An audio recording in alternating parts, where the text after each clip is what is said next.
আসসালামু আলাইকুম। আমি আলামিন বলতেছিলাম। আমি আজকে ছোট্ট একটা এক্সপ্লেন করব। এটা হলো সুমিটোমো Z1C একটা মেশিন আছে, আর একটা আছে DEP7604 Pro। হ্যাঁ, দুই পাশে আমি এক পাশে ফাইবার দিয়েছি, আর এক পাশে আমি স্প্লিটারে কোড দিয়েছি। সো আমি আসলে দেখব দুই জোড়ার পারফরমেন্স কেমন এবং কী মানে সমস্যা বা কী হয়। যেহেতু আমি ভিডিও দিয়েছি, নিশ্চয়ই এখানে কোনো শিক্ষণীয় বিষয় আছে বা জানার বিষয় আছে, বা ভুল বা সঠিক একটা বিষয় আছে। আপনারা ধৈর্য সহকারে দেখবেন। তো আসলে কোনটা ভুল, কোনটা ঠিক, বা আসলে ফল্ট কোনটা, ওইটা আমি আপনাদেরকে দেখানোর জন্য আমি এখন ভিডিওটি করা।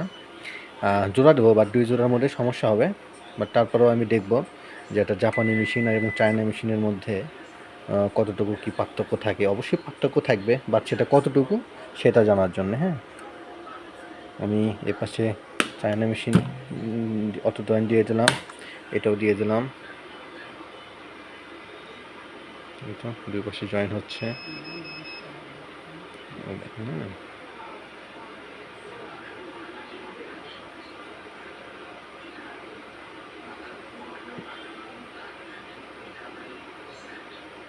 দেখেন, দুই পাশেই কিন্তু আমি জয়েন দিলাম।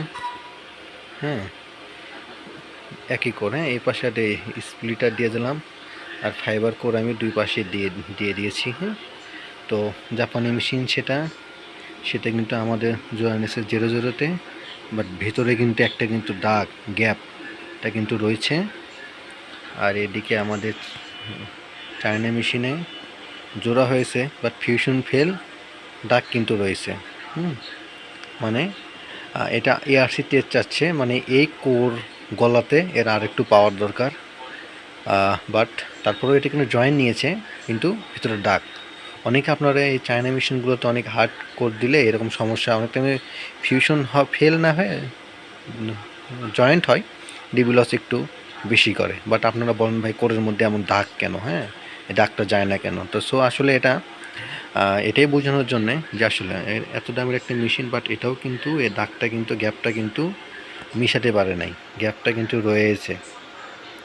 সো এটা নিয়ে আপনারা কনফিউজ থাকেন।